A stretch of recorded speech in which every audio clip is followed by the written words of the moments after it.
Oi, gente. Oi, gente. Tá vendo o tudo bem? sorriso aqui, né? Aham. Amiga, você não tá entendendo o que é esse episódio pra mim hoje. Gente, presentão, hein, amor? Hoje é meu aniversário. Eu estou ganhando hoje um Ê. presente de aniversário que eu não esperava e caiu assim do céu pra mim, cataploft. É isso aí. E eu vou falar por quê.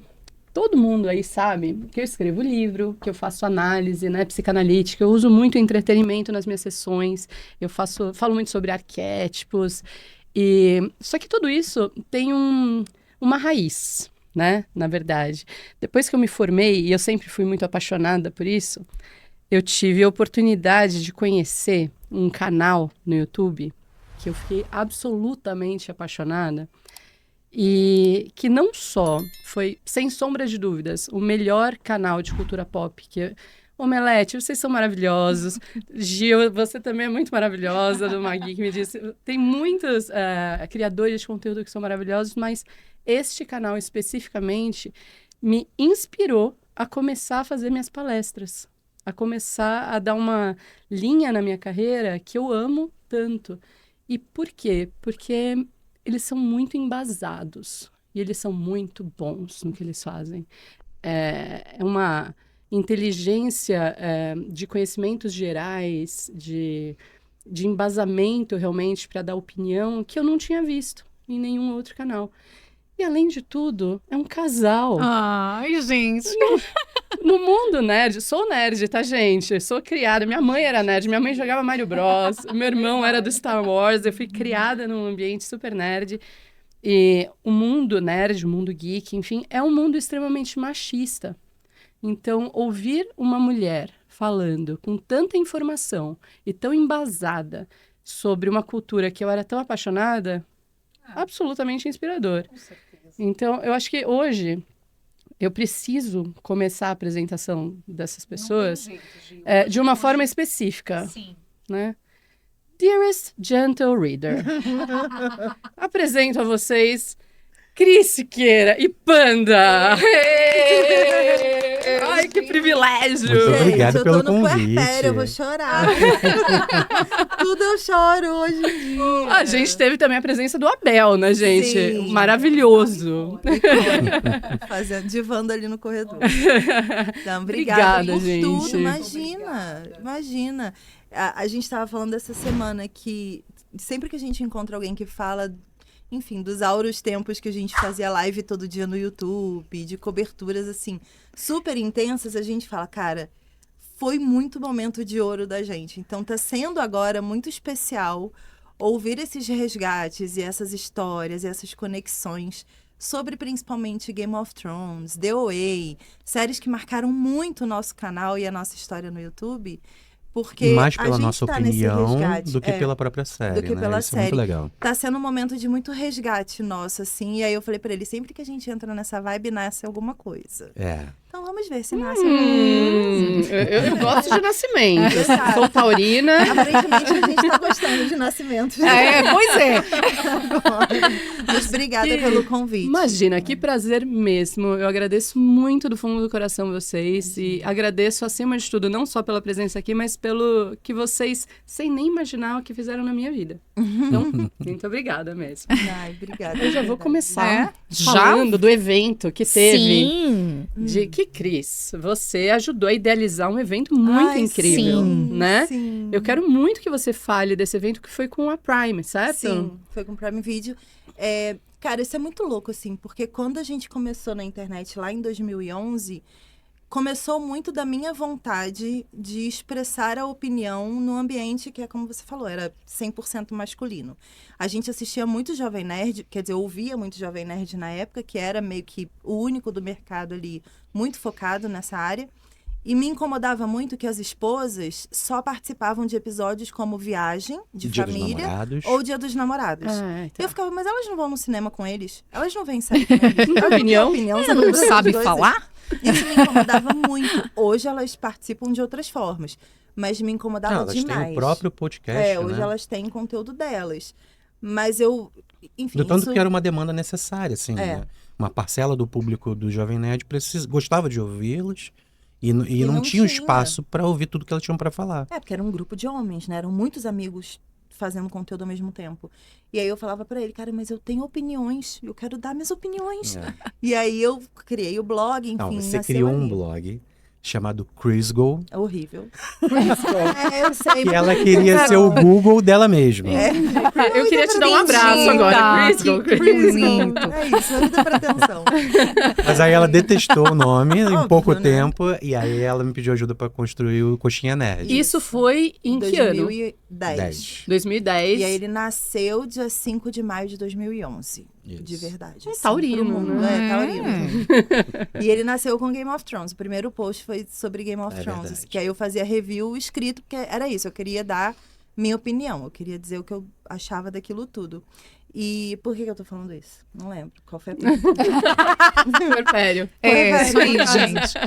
A gente tava falando do evento da Prime. Isso. E aí, é isso, assim. Eu Isso sempre vai acontecer fui muitas fã, vezes. Muitas vezes. Não tem problema. Entendemos não tem problema. perfeitamente. Eu sempre fui muito fã. Tipo, eu era aquela adolescente que via televisão o dia inteiro. Que jogava videogame, que lia todos os livros. E lia, tipo, romance de banca, aqueles que custava R$1.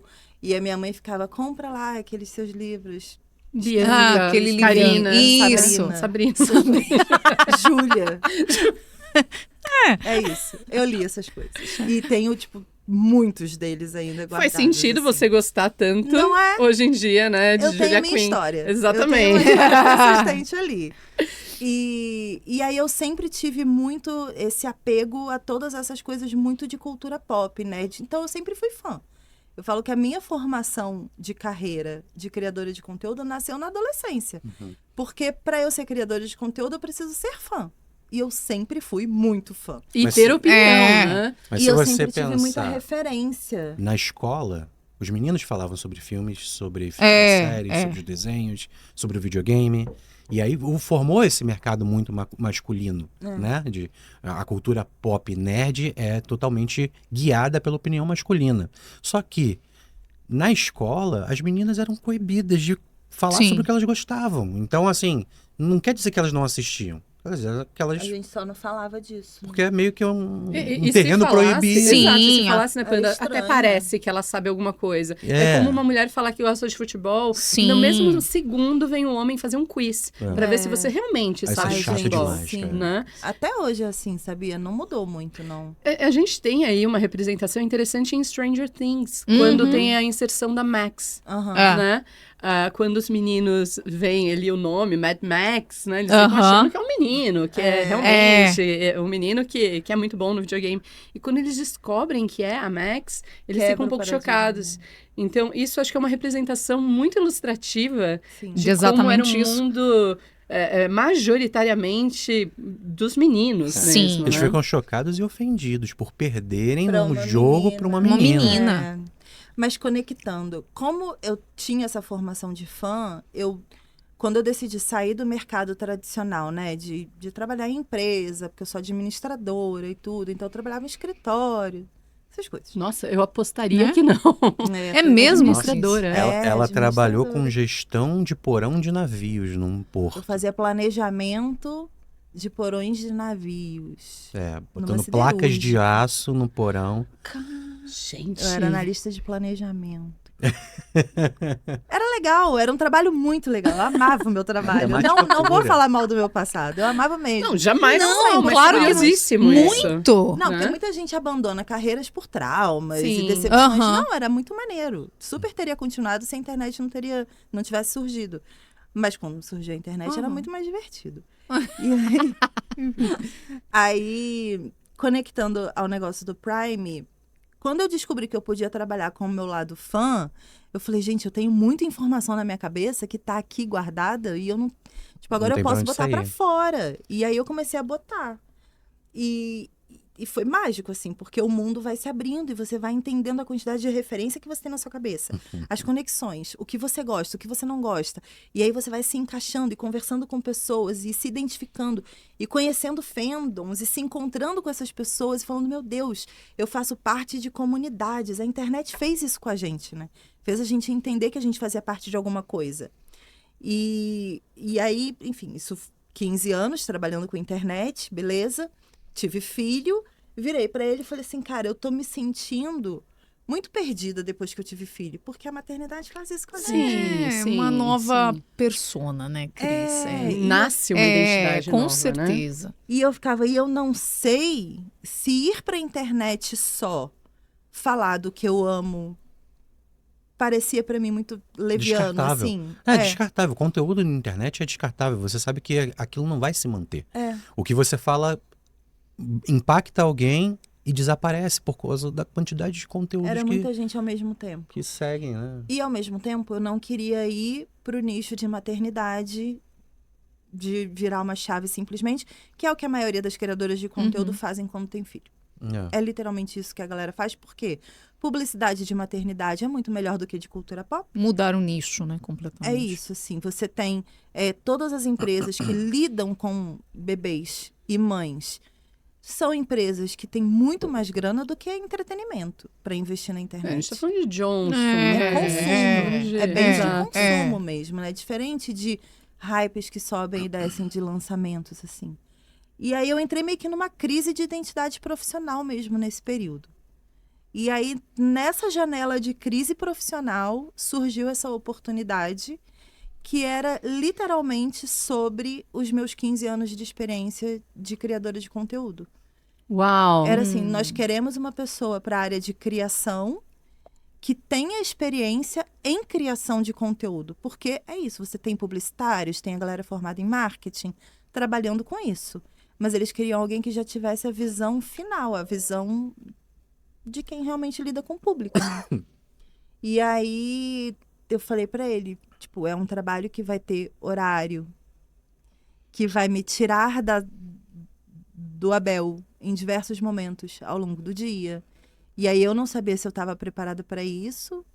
A gente junto também não sabia, mas a gente falou, vamos lá. Vamos mais tentar, uma né? Mas essa que é a beleza da coisa, né? Porque a gente vai Claro. continuar não sabendo, né? O Sim. resto da vida é isso.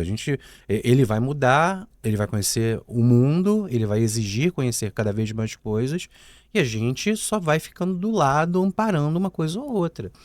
E é bom para ele, né? Ter em casa uma mãe que constrói eventos, que conversa com pessoas, que transforma suas ideias e opiniões em coisas materiais, assim, táteis, né? A gente trabalhar com internet é muito... Tudo se dissolve. Fluido. É, Sim, muito sim. fluido. E aí, a gente marcar a vida de pessoas... Eu falo a gente porque... Acaba sendo a gente, no fim das contas. o que ela vê, o que ela pensa, ela conversa e a gente troca muito, Claro. né? Nosso trabalho sempre foi assim. E meio que a agência que contratou, o Prime contratou um e levou dois. Levou dois. Porque É o combo. É o combo. É apaixonante demais, É assim, muito bom. tudo. E esse evento que rolou, nossa, Não, e foi que muita coisa coincidência, linda. porque aí o primeiro trabalho que surgiu quando eu entrei foi Off Campus, que é uma série que eu sou muito fã. E aí, quando eu olhei o projeto, e aí eu comecei a, enfim, trabalhar na parte criativa e dar as sugestões e tudo, o negócio foi tomando a proporção Eles que é tomou. você mesma, vem cá. E aí virou esse grande surto, que foi esse evento ontem, que foi... Nossa! Era entrar no senso comum de eventos que a gente vai normalmente, né? Tipo, É. a estreia de uma série, a gente vai sentar numa cadeira, vai assistir o episódio da série e acabou. Não, Mas virou uma aí viraram pra experiência. ela e falaram assim, cara, joga lá em cima, E o vamos suprassumo do ideal, monta essa ideia. E aí foi longe. Montar a ideia mesmo. É a ideia mesmo de sugerir absolutamente tudo, assim. E aí bate nos Estados Unidos, eles ficam loucos e ficam, tipo, felizes das ideias rolarem, as né? trocas. E aí o legal também é, trabalhando com cultura pop, a gente julga muito, né? As empresas. A gente coloca todos os arrobas de empresas muito lá no céu, assim, arroba Deus mesmo, né? Arroba Deus. Porque a Disney isso, o Prime isso, a Netflix aquilo. É tudo muito culpa do senhor empresa. E aí, quando a gente vai entender o outro lado, nossa, pra mim foi muito mágico. Assim, na primeira semana eu falei pra ele, eu me sinto trabalhando no subsolo da Disney. E eu tô vendo o Mickey andando sem a máscara. E eu tô... É assim. É assim que funciona. Eu me sinto assim. E tudo é muito mágico pra mim. Porque E é você é curioso. fã. É. Existe uma outra percepção mesmo, É. né? Um encantamento diferente, um lúdico diferente. E eu tô trabalhando com pessoas que trabalharam desse outro lado a vida inteira. E aí é muito engraçado, assim, ver. Tipo, É a eu vejo troca, né? pequenas coisas como coisas muito sensacionais. Eu, mentira, isso vai ser muito legal. E aí eu vejo que eles A ficam pessoa assim, fica olhando. mas isso é normal, não, gente? Não é tipo segunda-feira pra gente isso? E eu, não, é muito bom. Tipo, precisamos fazer mais uma versão desse projeto. Tá tudo bem. E aí, vamos fazer. E eles ficam, mas é meio que a 5ª versão desse projeto. Mas é legal. Então eu tô muito feliz, assim mesmo. Porque é isso. Eu sou muito apaixonada. E a Essa paixão guia o meu empolgação, né? E o conteúdo. encantamento por conta de ser. É um trabalho, mas é o que você gosta. É o que eu né, Cris? gosto. Mas e também ver o que a gente achava que conhecia numa outra perspectiva. Sim. Então existe esse prazer da redescoberta, sabe? É gostoso demais. E eu entrei numa mini crise de falo publicamente ou não que estou fazendo isso. Conversei muito com a galera que tá trabalhando comigo nos bastidores, falando, gente, eu não sei se eu falo, se eu não falo, em que momento eu revelo. Eu tava muito nesse processo, né? Chá revelação. E aí, chá revelação. E aí, essa semana eu falei assim, tá, eu quero falar no dia do evento. Porque eu acho que aí ali eu tô realmente parindo alguma coisa de novo ali. Então você Eu me aguentou senti assim, meses isso três dentro. meses. 3 meses. Uau! Realmente foi um chá revelação. Um chá revelação. Né? Foi uma Realmente. revelação. E as pessoas mandando mensagem, querendo conteúdo, e eu não tava conseguindo fazer conteúdo. E aí todo mundo falando assim, não, eu entendo que com o Abel, e eu, tadinho, nem é culpa do Abel. Oh, meu Deus. Sobrou pra Eu ele. ficava Sobrou. assim. Mas foi isso, fiz o meu chá revelação ontem e as pessoas, tipo, foram muito fofas. Falando, é muito bom saber que tem uma fã do outro lado. Idealizando realmente, sabe? E eu vi que o Prime Video, eles acompanharam ali algumas coisas que eu falei, principalmente sobre fã, muito ao pé da letra, sabe? Tipo, do cuidado que tem que ter com o fã. Do quanto que o fã dedica gratuitamente a sua paixão e o seu tempo. E o seu E dinheiro, ele né? tinha o seu Não. dinheiro e ele não quer muito. Ele só quer ser respeitado mesmo. É o mínimo, assim. E né? ver uma fã como você do outro lado também traz uma aproximação para os fãs, né? É um, olha, eu posso me aproximar. A eu total posso identificação, chegar ali, a né? identificação. Isso E, foi muito e é legal. interessante que é um evento sobre uma série que vai estrear ainda, né? É. Uhum. Então, eu vi alguns vídeos, assim, em diversos canais, eu fiquei muito feliz. Mas não é uma coisa que o grande público realmente acessou. É meio quem lê o livro, né? Porque a série vai estrear daqui a 4 dias? É dia 13. Dia Eu não sei 13. que dia é hoje. É. Hoje, 5 Hoje é seu dias. aniversário. Isso, Hoje é meu hoje é aniversário. 8. Hoje é 8. Eu pensando. Que dia é hoje mesmo? Dia dia 8, é? exato. Então, vai ao ar esse episódio depois, né, da estreia, mas para que vocês saibam, realmente foi um evento muito incrível, muito legal, que aconteceu antes da série estrear aqui no Brasil. Então, e eu vi muita gente, tinham pessoas gritando, tinham pessoas muito felizes, os atores também, né? E claramente, nas fotos, psicólogas, tá, gente? A carinha, assim, a sua feição, o seu semblante tava, ao mesmo tempo, uma fã, mas uma realização pessoal muito grande. Ao mesmo tempo. Então, dava mais gosto, realmente, de ver a Nossa, eu publicação. chorei muito ontem, em vários momentos, assim. Toda hora eu me parava, assim, Aí, tipo, eu via, sei lá, o pote de pipoca. Gente, eu vi esse pote de pipoca nascer. Sabe aquele negócio, assim, de você olhando tudo? Os cenários, as oportunidades de fotos, como que foi montado, como foi idealizado. Tipo, eu tava ali em tudo, sabe? Eu consegui pensar junto com eles em tudo. Opinar, sugerir. Claro que eu não fiz. Teve, né, milhares de pessoas que participaram desse projeto e pessoas incríveis que entenderam o fandom. Mas saber que, tipo, as coisas que estavam sendo faladas no palco, eu participei. O que estava passando no telão, eu participei. Isso é muito mágico. É mágico quando você vê aquela adolescente que gostava das coisas em Sim. silêncio Aham. e ser justamente a A voz gente vai dela chorar o tempo todo. ter sido ouvida, né? Sim. Porque é uma catarse que você acabou Muito, vivendo. Muito. De você olhar e falar assim, meu Deus, minha voz chegou. Né? É como se fosse uma materialização de sucesso mesmo, Então, é né, como se Cris? fosse... Não, é literalmente. exatamente. Assim, exatamente isso. E assim, eu já vi muitas coisas, você já naturalizou encontrar artistas? Vocês já naturalizaram ser amigos de Colin? um pouco. Você já... Não muito. Eu quase tive uma síncope com a Julia Quinn recentemente, né? Tá. Mas Nossa. eu acho que a questão é isso que você falou do fã. A gente coloca a pessoa que admira uma obra como fã, e fã vem de fanatismo. E o fanatismo só existe por conta da distância. Então o trabalho dela, eu acho que desmistificou o fã. Porque quando você aproxima as pessoas e você torna esse contato entre pessoas real, né, a gente tira o ator que faz um papel, ou a escritora que escreve um livro, e coloca ela de frente ali para você, e traz aquele conteúdo, e você percebe que é uma pessoa, você diminui esse espaço. Você não cria espaço para fanatismo. Então eu acho que assim, o mercado, ele tratou o fã como um ser diferente, e às vezes até perigoso. E agora, com esse tipo de trabalho, a gente consegue transformar, talvez, que as pessoas que admiram um produto, uma obra, elas conseguem interagir de uma forma saudável, né?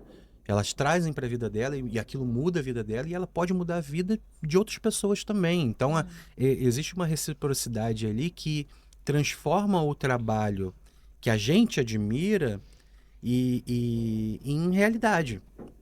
E aí, esse negócio que você falou, não, mas vocês conseguem levar no natural? É óbvio que a gente fica emocionado de ver a materialização de uma ideia.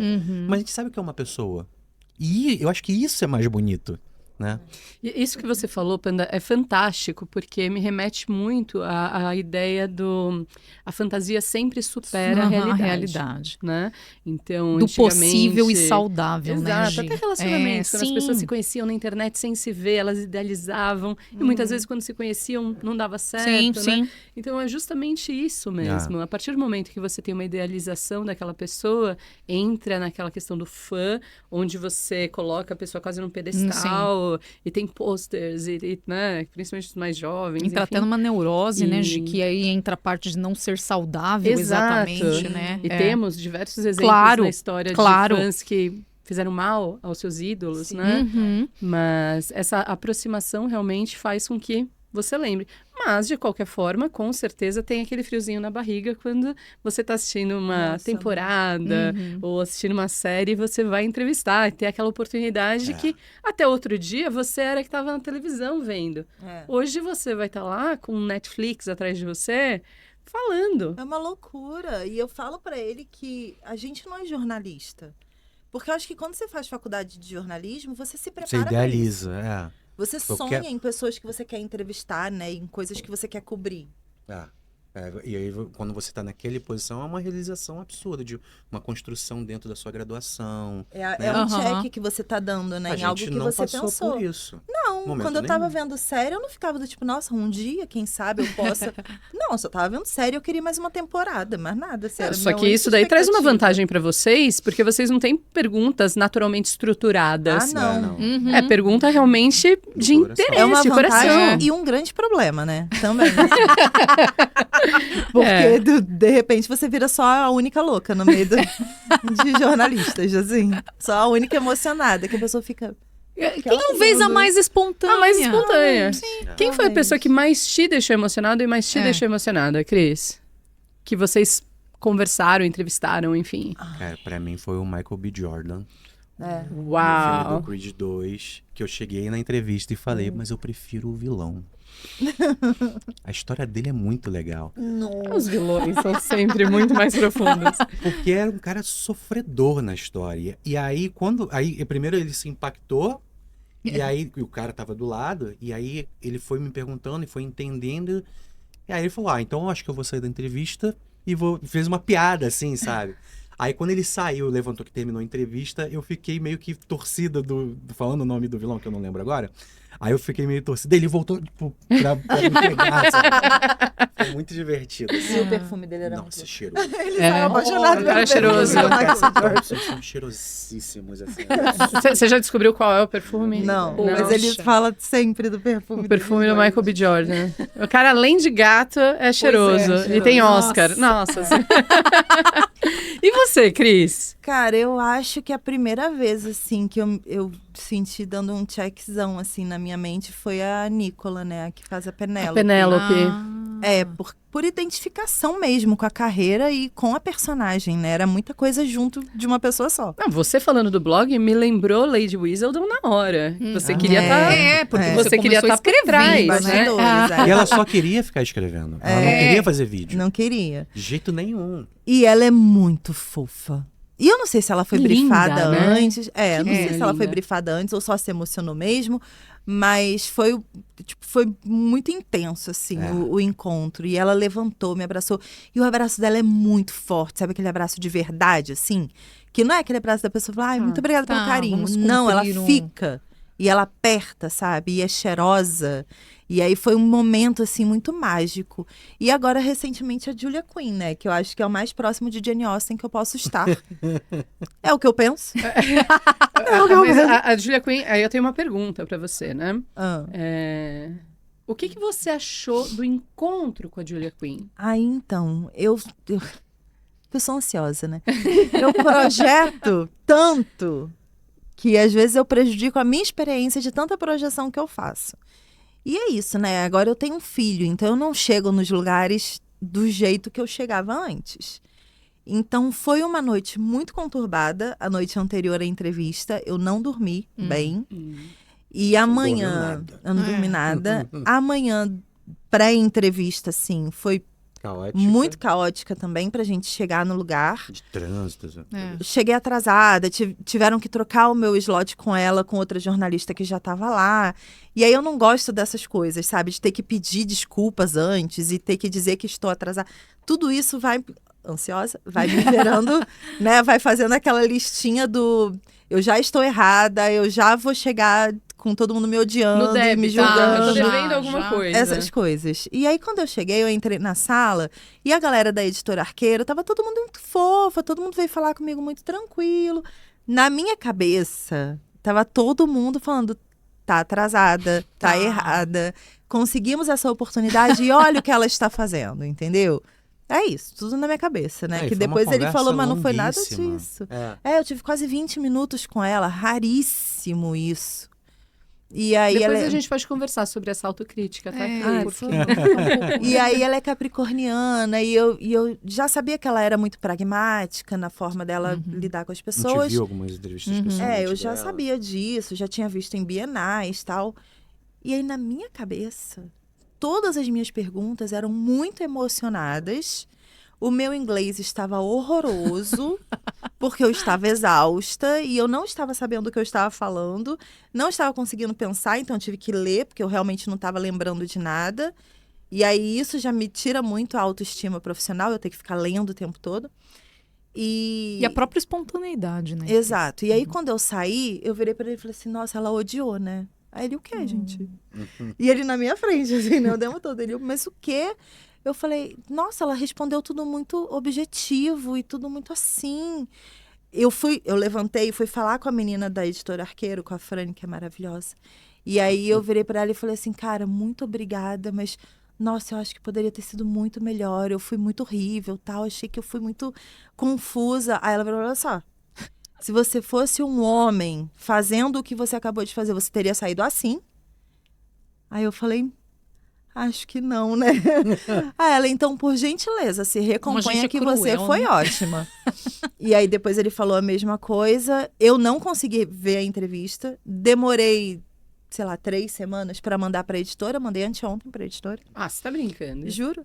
E ontem a editora me mandou um áudio falando assim, oi. E eu mandei um áudio gigantesco para ela de disclaimer, assim, de tudo que eu achava de ruim. E aí, ela me mandou um áudio ontem falando assim, oi, deixa eu te mandar um áudio, me permita ser... Olha, deixa eu te falar. Talvez o Panda tenha razão e você esteja exagerando, porque ela foi muito fofa com você. Você foi muito fofa com ela, dava pra ver que você estava emocionada por ser fã e tá tudo bem, porque o seu público sabe que você é fã. E a entrevista tá linda, não entendi por que você me deu tanto disclaimer falando que tava... Ela disse que chegou pra editar esperando uma coisa horrível, assim. E ela falou, mas maluca mesmo, né? Eu foi isso, você é então. do tipo que se eu elogiar a sua blusa, você vai falar assim, ai, nossa, paguei numa promoção. R$2 ali. Paguei R$10 aqui, você tem que... Não, né? Porque isso é um perfil, né? Mas eu A pessoa acho se que é a justifica. maternidade. Eu acho que eu fiquei mais vulnerável depois da maternidade, assim. Sem sombra de dúvidas, É né? isso. Você tá conhecendo uma nova Gente, eu não paro de identidade chorar, si vocês estão mesma. vendo, né? Então tá bom. Não, mas Eu essa acho- sensibilidade é natural esse período, Não né? é? É óbvio, Cris. Acho que é isso um pouco. Você É, tudo que consegue você tá perceber vivendo, né? essa mudança Aham. em você, pensando justamente Muito, nessa coisa do sim. trabalho, Cris? Sim. É nesse antes de engravidar e agora pós-nascimento. Sim. O que você acha que mais mudou no seu trabalho com a maternidade? O tempo de dedicação, né? Eu não vejo prioridade mais. Eu faço só o que eu gosto. Eu vou melhorar não, porque a sua pergunta foi ótima. Eu só vou colocar um adendo nessa adendo. pergunta. Você lê muitos livros, vocês leem muitos livros, e você como pai também, né, Pan? É uma pergunta para vocês dois. Hoje na ele lê verdade. muito mais que eu, até. Vocês leem muito e vocês falam muito de Bridgerton, vocês trazem essas histórias históricas, né? Então, que demanda uma sensibilidade muito grande. Só que hoje vocês têm um outro olhar. Vocês são pais, você é mãe.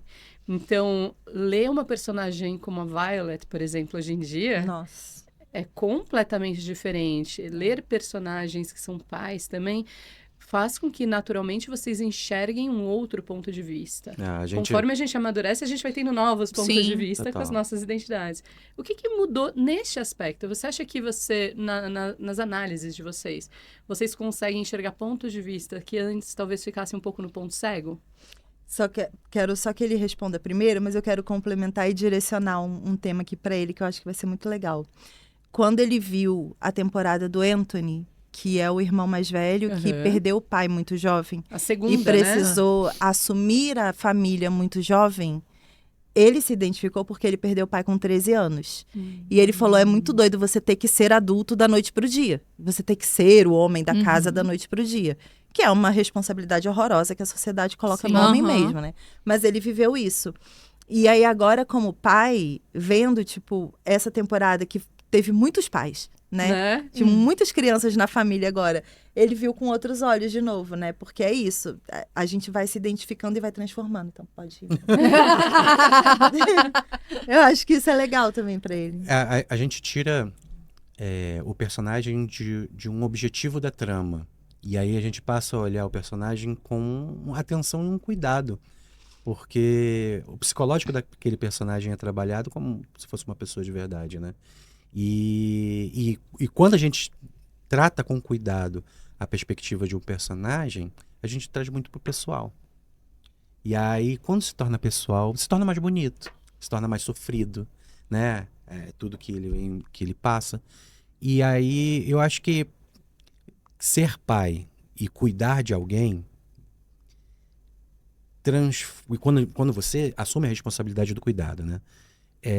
Transforma você numa pessoa muito mais empática, porque não é sobre você mais. Eu acho que é isso. Quando você assiste uma série, eu assisti uma série, antes do Abel nascer, eu assistia a série com o objetivo de me entreter. Agora, eu assisto uma série para me agregar. Então, não tem um objetivo pessoal ali. Eu vou receber alguma coisa dali. Eu vou pensar em alguma coisa a partir daquela mensagem. Você vai fazer alguma coisa, né, com aquilo ali. Existe um objetivo de construção que não é mais pessoal, sabe? Não, mas o do Panda também misturou muito com a filosofia, né? Veio total. o Abel e a filosofia junto, Junto, assim. E aí mudou muito mesmo. Eu comecei a estudar filosofia na pandemia, porque eu queria fazer filosofia no ensino médio, e aí falava, não, professor não dá dinheiro. Mas E aí, na pandemia, eu pensei, e se eu morrer? Não, a questão pode ser que eu morra. A grande questão eu vou fazer como última faculdade da minha vida, porque é o que eu quero. Aí eu vai ser na minha velhice. Aí chegou a pandemia, eu falei, e se eu não ficar velho? Aí eu me inscrevi na faculdade, durante a pandemia. E me mudou completamente a minha perspectiva de tudo, porque a filosofia não tem um objetivo, né? Não tem uma serventia. Ela só existe. E a gente só existe também, no final das contas, né? Porque a gente trabalha demais para o nosso profissional e aí você aposenta. Aí perde o sentido da vida. Então, a reflexão sobre o sentido das coisas e o nosso sentido no mundo é bonito quando você dá valor do instante que você nasce ao instante que você morre. Então, todos esses instantes que acontecem no meio do caminho se torna bonito demais de viver. E... você está, né? Em todos os momentos, assim. Assim, o match é uma coisa impressionante dos dois, né? Um match perfeito. Porque é muito curioso quando vocês estavam falando, quando vocês trabalhavam juntos. Sim, e você tinha tantas opiniões. E você era o único que ouvia. E faz muito sentido se pegar o seu histórico, você, tão jovem, já ter a sensibilidade de querer um curso que aprofundasse tanto na alma.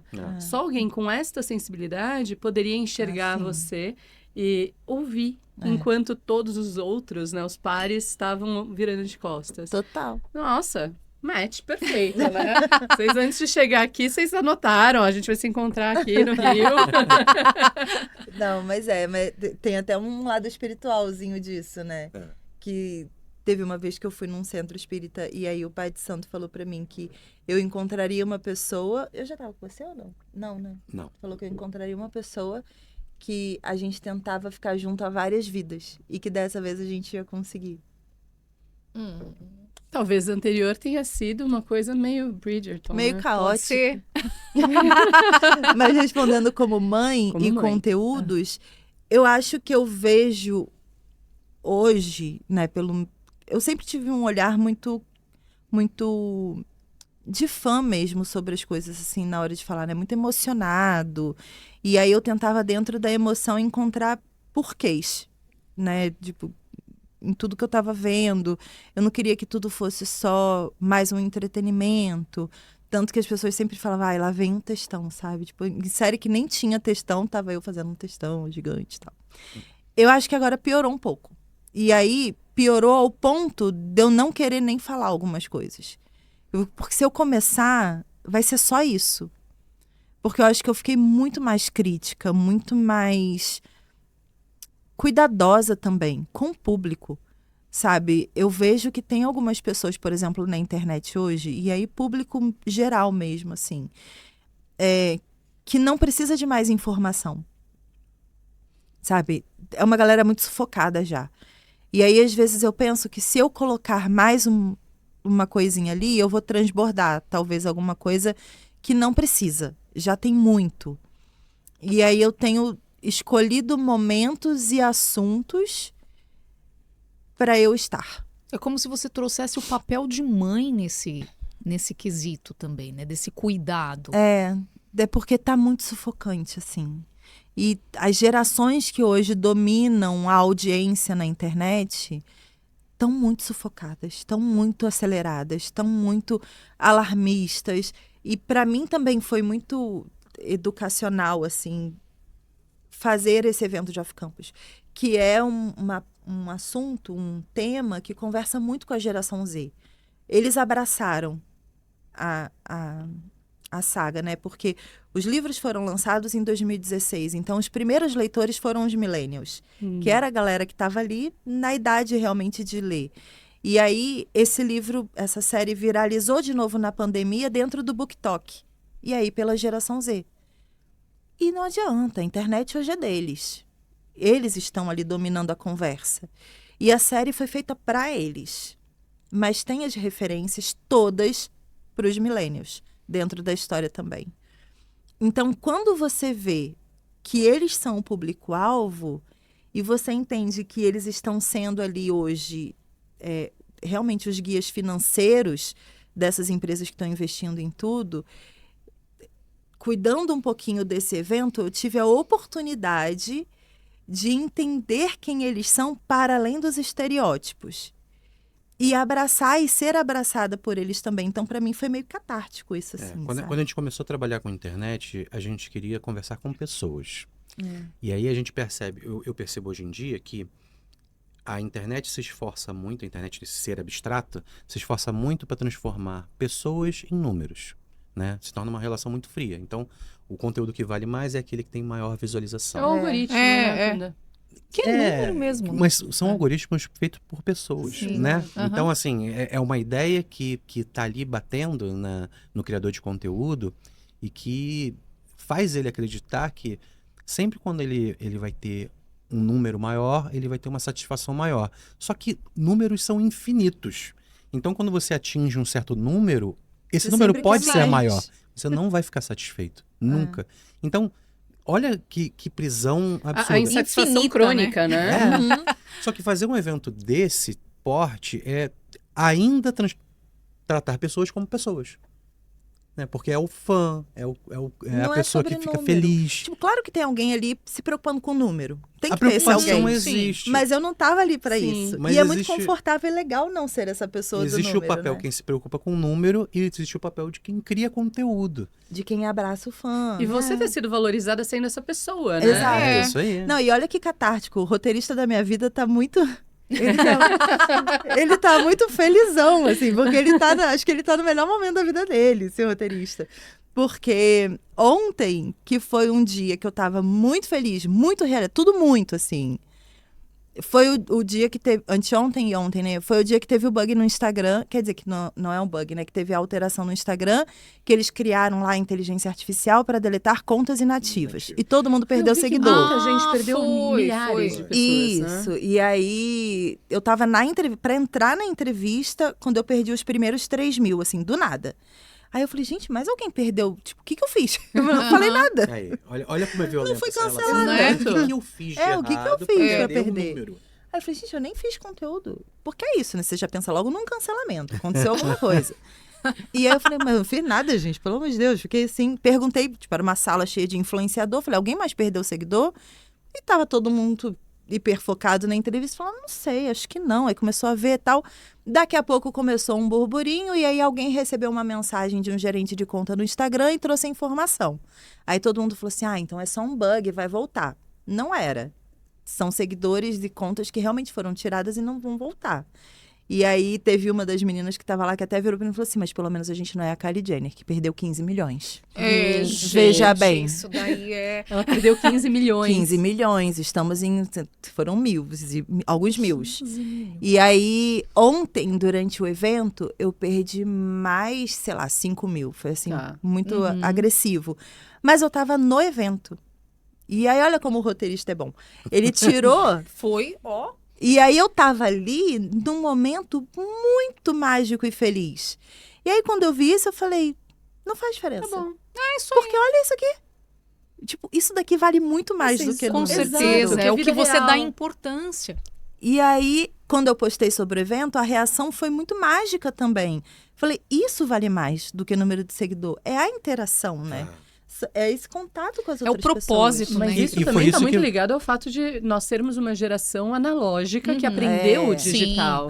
Então, nós conseguimos valorizar realmente a vida real. Diferente dos mais jovens, que nasceram digitais e enxergam aquilo de uma forma meio Black Mirror, né? Nossa, se eu perco total. like, se eu perco a minha validade no mercado. Você perde valor. Eu não sou ninguém, né? E a sua introdução sobre a gente entra muito nessa, porque... você construiu um trabalho a partir do que a gente falou e a gente tem a oportunidade de conversar sobre, né? Como pessoas. Exato. E isso tem um valor absurdo. Pra gente, sobre então. Trabalho mesmo. Pra gente, então, quando a gente encontra, por exemplo, um seguidor que fala, caramba, você falou isso, que eu nem lembro mais, esse determinado assunto aqui e mudou a minha forma de ver o meu trabalho, ou a minha família. E às vezes a gente tá comentando de um personagem de uma série. Porque tava tão introjetado aquele personagem. Arquétipos, né? Nas projeções. E aí, eu acho isso muito interessante, porque a internet ainda tem a oportunidade de ser mais humana. De conectar pessoas com essa perspectiva, né, Panda? O algoritmo presta atenção naquilo que a gente presta atenção. Se a gente deixa de dar atenção, algo vai mudar. E foi por isso que a gente parou um pouco de fazer conteúdo também. Que a gente desacelerou de tudo, assim.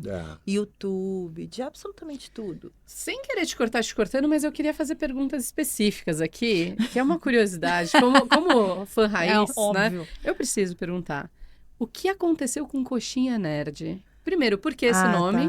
E por que vocês deixaram de realmente produzir conteúdo lá para virar Cris e Panda? Tá, então por que surgiu e por que morreu? Vamos fazer aqui a dinâmica. Cara, o nome foi muito de bobeira, né? Eu criei um blog chamado Crisgo.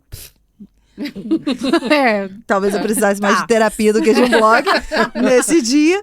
Mas, enfim, eu só queria falar sobre as coisas mesmo. Mas depois eu fui buscando um outro nome e tal. E aí, como eu queria falar mais de séries e tudo, e eu era fã do Jovem Nerd, na época, todo mundo que fazia blog ou era de moda ou era nerd. Só existiam esses 2 nichos na internet. Eu falei, bom, eu acho que eu sou mais nerd do que de moda, não é mesmo? E aí eu fui pro Coxinha Nerd e o Coxinha surgiu numa conversa entre amigas que tudo que elas falavam e eu ia explicar, eu fazia assim com a mão. E elas falavam que quando eu fazia uma coxinha era porque eu ia explicar alguma coisa. E aí surgiu o Coxinha Nerd por conta disso. Coxinha na nossa cara. Aí elas viram e ela falou Coxinha Nerd. Aí eu criei a Coxinha Nerd. Foi basicamente isso. Perfeito! Nunca que eu imaginava uma coisa dessa. Muito bom. Agora, aí porque uma morreu? amiga nossa fez a ilustração, aí ela, aí foi nascendo as coisas, né? Mas a ideia da coxinha morreu por conta de passeatas que tiveram aqui na Paulista.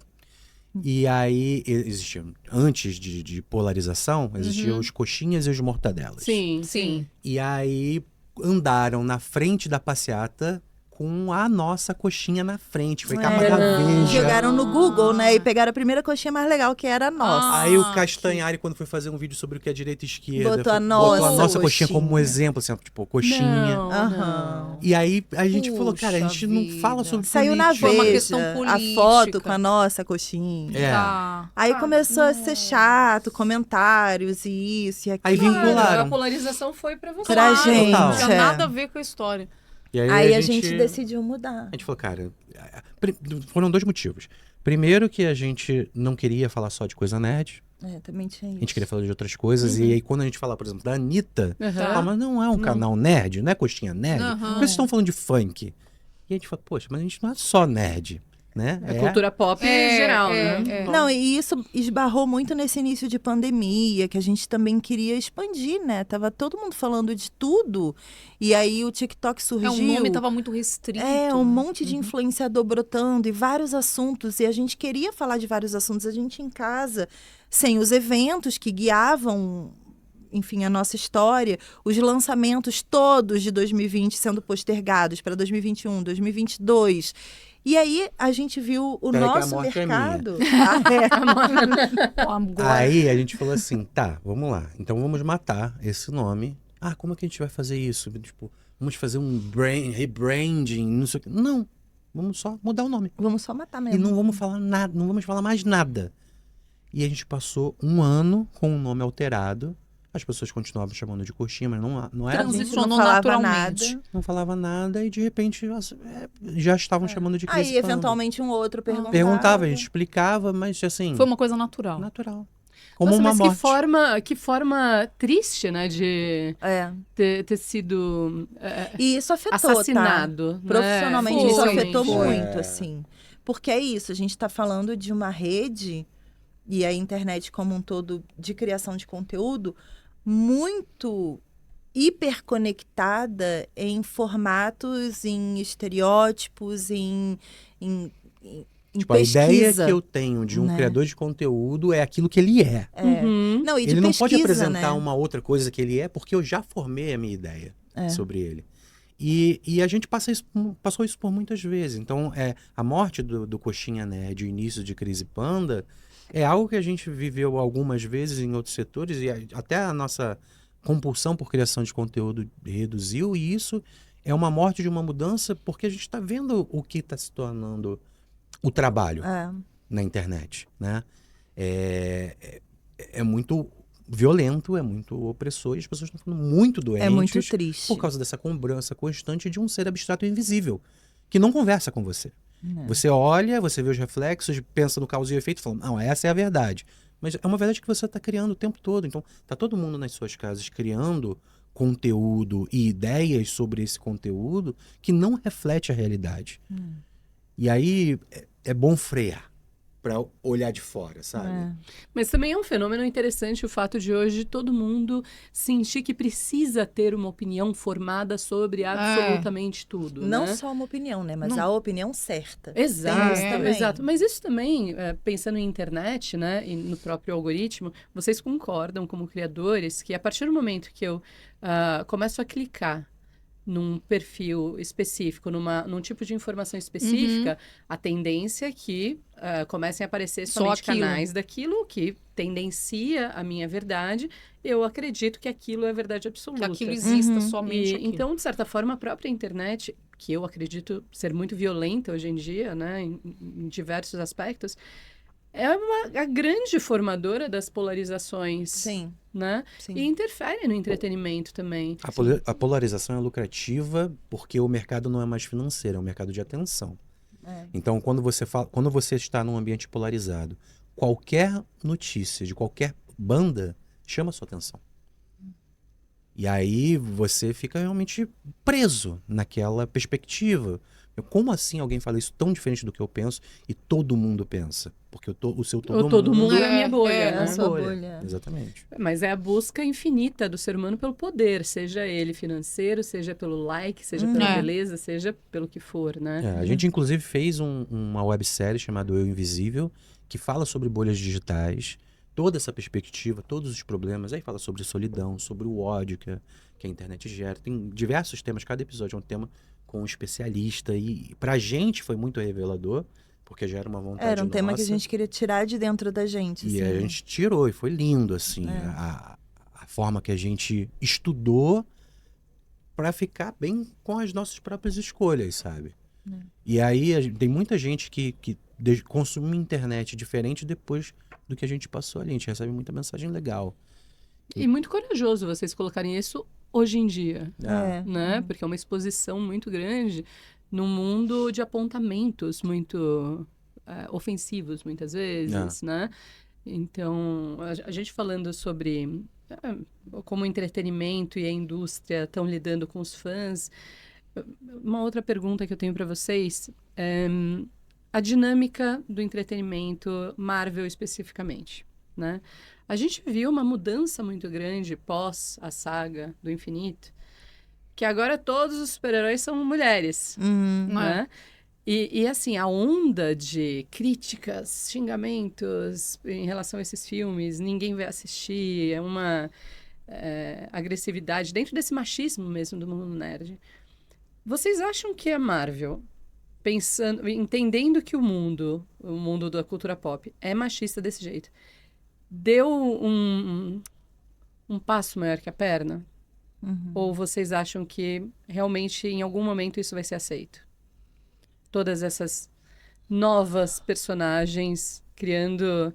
a gente tem a Coração de Ferro, a gente tem muitas, né? A She-Hulk. Eu não vi, pelo menos na internet, né? Eu como consumidora, eu não vi uma aceitação de público para isso. Vocês acham que vai ter um conflito a partir de agora? Eu acho que eles entenderam que são dois setores diferentes dentro a própria Disney, assim, para tudo. Que eles precisam abraçar de formas diferentes. Porque eu acho que o erro inicial, e realmente teve um erro lá no início, e eu vi esse erro acontecer na New York Comic Con, que a gente foi em 2019. Foi 2019, né? Foi, tipo, pouco antes da pandemia.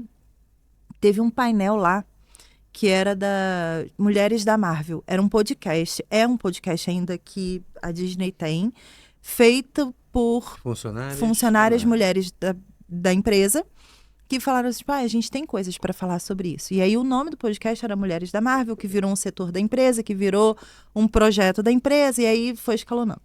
E aí elas trouxeram os anúncios lá do que viria nos próximos anos, dentro da Marvel, tanto para as funcionárias quanto de conteúdo. Era realmente uma reestruturação que estava acontecendo na Disney naquele momento.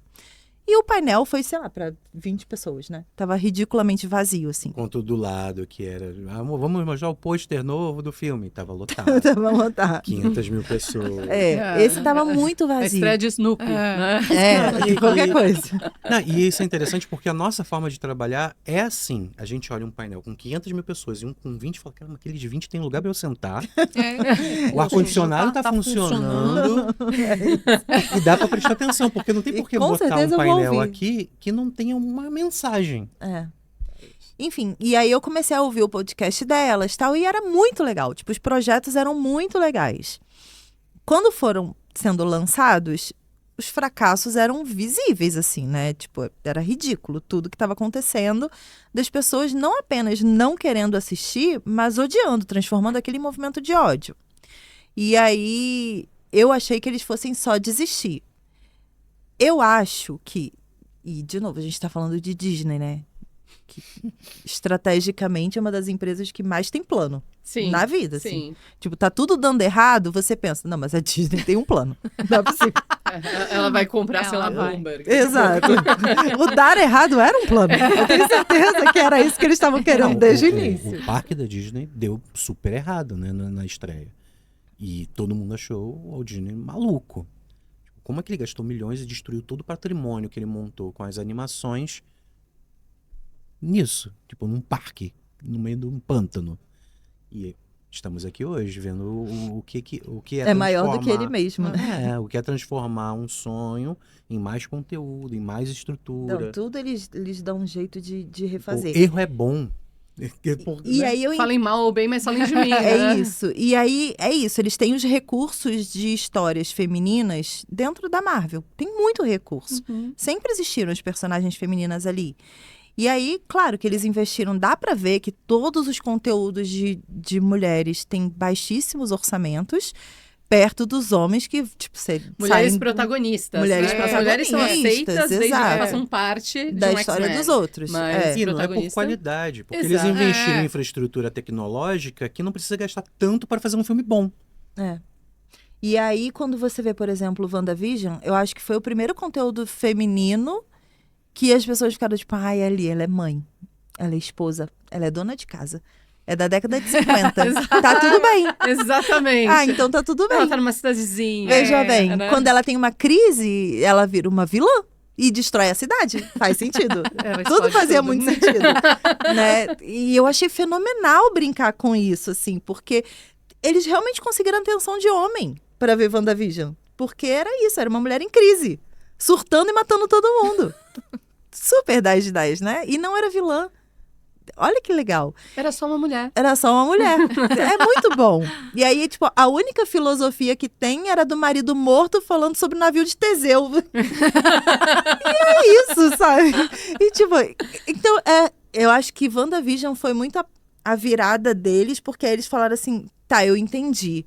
Como eu agrado esses dois públicos, de um jeito que o público masculino, que não vai gostar da personagem feminina, vai se interessar pelos motivos errados. E tá tudo bem, porque eu só preciso do play deles. Porque é o que me dá dinheiro. Mas a audiência feminina realmente está entendendo. E eles estão ficando. Elas não estão indo embora, que eu acho que era a principal questão deles. Esse foi o primeiro ponto que eu acho que a Disney acertou. E aí, a partir dali, eles desaceleraram nos lançamentos. E eles começaram a ser um pouco mais estratégicos. Por exemplo, agora, toda essa palhaçada nova com Robert Downey Jr., voltando, é isso, né? Porque é dinheiro. E eles vão transformar isso em narrativa para inserir a mensagem que eles querem inserir. Se a gente pensar, por exemplo, que as animações da Disney de Star Wars estão com esse mesmo discurso, eu assisti ontem um episódio que falou assim, se fosse só sobre o bem ou o mal, seria muito simples a vida. Né? A sua perspectiva de acreditar que eu sou ruim e que você é boa, é só uma perspectiva. Isso não reflete a realidade. É uma perspectiva maniqueísta, né? Então, assim, se você pensar que é um discurso que está sendo abraçado pela empresa, algo está sendo falado lá dentro sobre isso. Então, assim, a gente está vivendo um mundo polarizado e talvez eles são não seja lucrativo continuar se polarizando. E aí eu penso, por exemplo, o Mandaloriano e Grogu, que vai chegar agora. Gente, o Mandaloriano é um personagem dentro do universo de Star Wars feito para não ter emoções, feito para ser um soldado, tipo, com objetivos e missões. E eles deram um arquétipo feminino para esse Mandaloriano, porque ele cuida de um bebê. A história dele é cuidar de um bebê. O tempo todo. E ele passa a ter sentimentos por esse bebê ao ponto de lutar por esse bebê, e aí ele é um Mandaloriano. Ao ponto de proteger esse bebê de tudo que está acontecendo naquele mundo, porque ele é um Mandaloriano. E ele tem um código de ética que diz que ele tem que lutar, que ele tem que proteger, que ele tem que cuidar. Mas quando Mas coloca o bebê... É uma humanização, né? Quando coloca o bebê numa situação de perigo, ele vai contra a própria crença. Para proteger o Para bebê. proteger, pelo cuidado. É uma mãe. É uma mãe, no corpo do Pedro Pascal. É tudo que um homem quer ver, não é? Eu acho que é. Porque eu penso que quando um homem... É isso. Porque quando um homem, eu acho, olha pra esposa dele, ele não ia ficar mais feliz se fosse o Pedro Pascal. Eu acho que ia. Eu realmente acho que ia, sabe? Então, eu acho que a Disney eles tá libertam acertando. isso no carnaval. Que É eu isso. adoro esse bicho de mulher. É isso. Né? Mas eu acho que a Disney tá entendendo um caminho que talvez em algum momento no futuro... Ou eu posso estar sendo muito poliana, mas eu acho que em algum momento talvez eles se sintam à vontade para de novo trazer de forma óbvia. Mas é isso, eu acho que eles estão educando mentes Essa hoje. humanização, né? A Marvel se aproveitou de uma onda que deu muito certo, mas ela não pode permanecer no mesmo discurso. Todas as empresas fazem isso um pouco. Acho que a Netflix um pouco menos. A Netflix se aproveita bastante da onda, né? E ela não volta atrás, ela só vai seguindo. Ela vai pôr no dorama. Boa! Infinito. Mas eu acho que... E se você refletir que a forma que essas empresas agem é o completo oposto de como a internet age, né? As pessoas que criam conteúdo para a internet agem, porque você está refém de um algoritmo, você está refém dos números que você tem. E você não pode fazer nada diferente e tentar desagradar. Mas às vezes você faz a mesma coisa e desagrada. E aí você Porque tem o que timing é diferente. É diferente. Né? Exatamente. O público é diferente. Então, o exemplo que você deu você falou, do seu filho, né? Hoje vocês são pais de uma criança de 1 ano e 1 mês. Vocês sabem ser pais de uma criança de 1 ano e 1 mês. Vocês não sabem ser pais de uma criança de 2 anos ainda. Não, aí disseram que é pesado. São fases, né, meu bem? Disseram que é um negócio doido. Olha. Videogame, né? Vai passando de tem o Teenager e o Fucking Four também. Tem isso, O Teenager e o Fucking Four. Né? Mas se não fosse pra ficar mais difícil, não era Exato. Mario Bros ensinou a gente assim. Não nos é? videogames. Como é que a gente pode evoluir fazendo a mesma vão coisa? evoluindo. Claro. Só que a gente precisa passar por todas pra poder matar o Bowser no final. É isso. Né? A gente precisa pegar o Yoshi ali no momento. E eu falo isso, inclusive, para os meus pacientes. Não adianta você chegar e querer solucionar alguma coisa se você não compreende as ferramentas que você adquiriu em toda a sua vida. E aí, é isso que eu queria falar sobre sucesso. Porque as pessoas interpretam que sucesso é um objetivo. Na verdade, sucesso é uma ferramenta. Você é bem sucedido quando você tem um objetivo. Você fala, não, eu quero chegar em tal lugar. E aí, o trilhar esse caminho é ser bem sucedido. É ter sucesso em alguma coisa. Agora... Quando o sucesso é o objetivo, você nunca atinge aquele ideal. Porque você não sabe qual é o ideal. Né? Querer mais o tempo todo vai tornar você uma pessoa só cansada. Mesmo porque o ideal é a idealização, né? Era uma ideia. Uma vez teve num Big Brother, não sei se eu já comentei aqui. Eu assisto Big Brother, assisto tudo, tá, gente? Tudo. A gente também. Entendo. Só não assistiu a última por conta da criança. Vocês não assistiram da Ana Paula? Não, infelizmente não, a gente preferiu dormir. Melhor. Melhor edição. Mas teve uma edição que um rapaz, foi o primeiro menino que saiu na primeira semana, quando ele foi se apresentar, a primeira coisa que ele falou é, eu quero ser famoso. Eu lembro Você lembra desse rapaz? E é interessante porque, assim, o Guilherme de Pádua, ele era famoso, né? Ele foi famoso porque matou a Daniela Pérez. Você quer ser famoso pelo quê? Pelo quê, né? O objetivo da fama é fama por si só? Ou o que você quer? Você quer ser famoso pelo quê?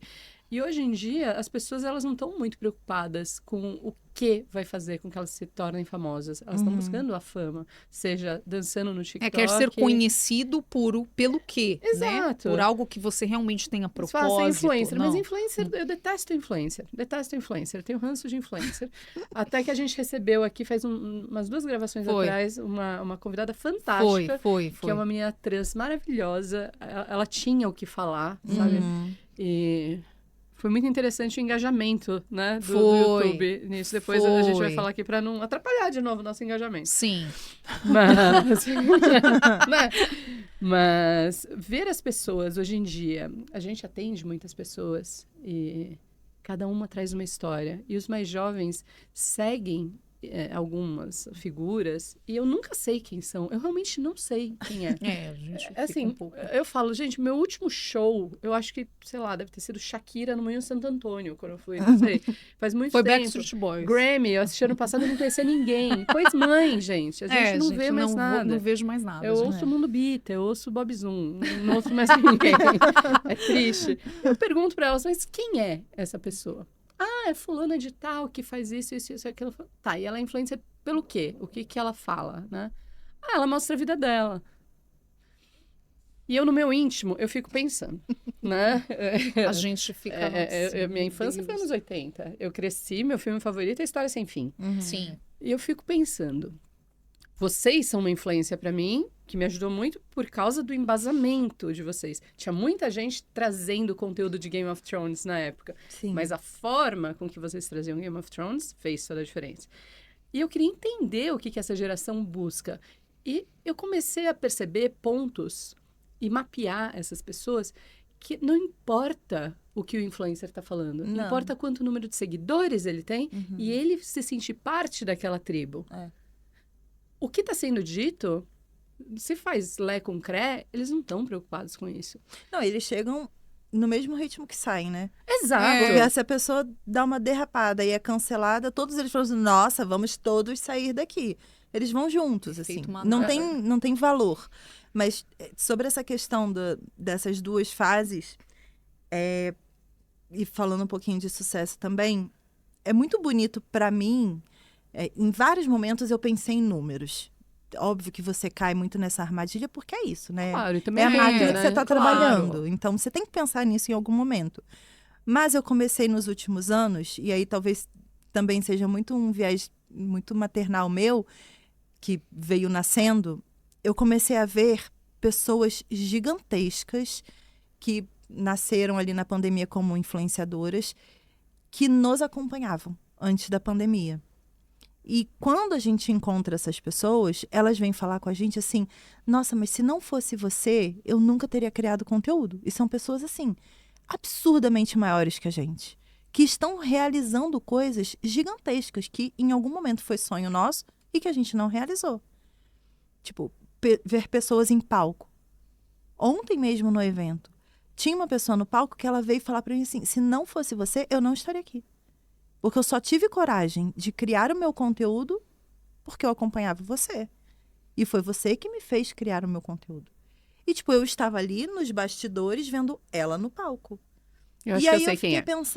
Eu fiquei pensando assim, cara, como que é bom a gente ter consciência do que a gente quer na vida? Porque em momento algum eu olho para tudo isso falando assim, nossa, mas não sou eu que estou ali. Cara, mas é muito bonito você fazer parte de várias vidas. Você influenciar pessoas nesse lugar, sabe? Dos objetivos delas, das construções delas, desses castelos que elas querem realizar e que tá na história delas, não tá na minha. Na minha história tá outra coisa. Tipo, eu tenho realizações gigantescas, tipo, 20 minutos com a Julia Quinn pra mim foi uma super realização. E eu vejo que quase ninguém tem esse tempo.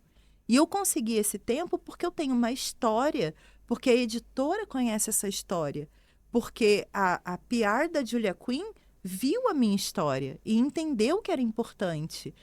E isso é uma realização e é algo que eu dou muito valor. É muito precioso.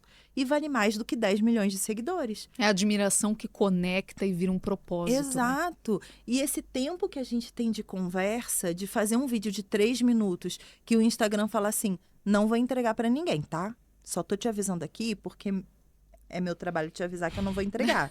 Aí eu falo, não, tá tudo bem.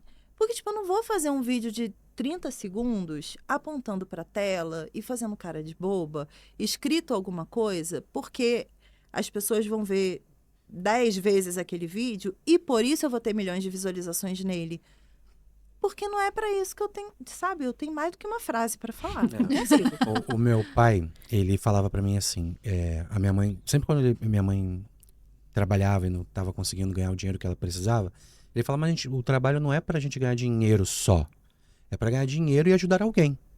Porque se a gente não trabalhar ajudando alguém, é só um serviço que você tá fazendo, mas se você tiver com o objetivo de ajudar alguém, independente do quanto você ganha, você tá levantando por esse objetivo, sabe? E aí, isso entra muito. Quando a gente, tipo, mas a gente não tá conseguindo números de seguidores, mas a gente tá ajudando alguém. Emocionada, a desculpa, dinâmica do valor do dinheiro como sobrevivência, né? Sim. E você não vira um refém daquilo. Exato. Você precisa, você usa, você corre atrás, mas você precisa levantar no próximo dia, independente daquilo que você ganha, sabe? Não, uma coisa que eu falo pra ele é que existe um privilégio de vida quando você cria conteúdo que é muito palpável pra gente. Por exemplo, a gente sempre quis muito ser convidado para, enfim, viagens com as empresas, set tour, essas coisas todas. E aí, ainda antes da pandemia, eu falava assim para ele, cara, a gente tá esperando convites e eles nunca chegam. Porque a gente não tem um número ideal, porque a gente não tem isso. Eu falei para ele, e se não for número? E for só a gente meio que não ajudando o universo a trazer essa oportunidade pra gente. Eu falei, porque nem passaporte a gente tem. Então, se a gente for convidado, a gente nem consegue. Eu queria ganhar na loteria sem jogar, né? É isso. Falei, se chegar um convite hoje, eu não posso aceitar, porque eu não tenho como ir. E aí eu falei, vamos fazer nosso passaporte? Cara, a gente fez o passaporte, 1 mês depois chegou um convite. Nunca tinha chegado. 1 mês depois chegou o convite. E em 2019, eu viajei para os Estados Unidos, acho que 5 vezes, né? 7 vezes.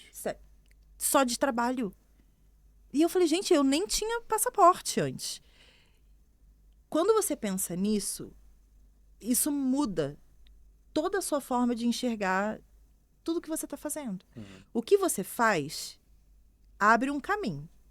E nesse caminho vem aquilo na temática do que você fez. Né? É igual a pessoa que entra numa banheira de Nutella para viralizar. É um caminho que ela abriu. Tudo que vier vem por esse caminho da banheira de Nutella. Sim. Então é você entender o que você está abrindo, arcar com as consequências do que você está abrindo e colher os frutos do que vem aqui nesse caminho.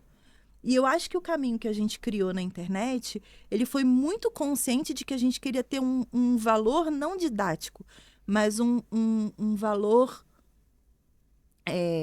de curadoria, né? De cuidado com quem estava ouvindo a gente. Eu não queria que as pessoas, por exemplo, só falassem mal do final de Game of Thrones. Eu queria que elas falassem mal entendendo do que elas estavam falando mal. Do tipo, como que esse menino que não era protagonista sentou no trono? Que elas refletissem, né, Cris? Ele era protagonista. Ele literalmente foi o primeiro personagem do primeiro episódio que teve algo impactante acontecendo. A história meio que foi guiada pela história dele, de alguma forma. Só que ele era um menino cadeirante, né? Ninguém nunca imaginou que numa série medieval, com tanta gente fazendo tanta coisa, o menino cadeirante era o protagonista. Como que eles iam enxergar isso desde o início? Era muito difícil para todo mundo. Então, a gente sempre tentou abrir esses caminhos. A gente vai cobrir uma série, por exemplo, como DOA. Não é todo mundo que vai entender. Não é todo mundo que vai querer discutir tanto tempo sobre o eu invisível. O que é o eu invisível, sabe? O que é esse lado seu que ninguém tá vendo na sociedade? Tipo, papo de maluco. Como uma experiência de quase morte altera a sua vida completamente. Alterar a sua vida para sempre. Mas é isso, assim, a gente escolheu abrir esses caminhos.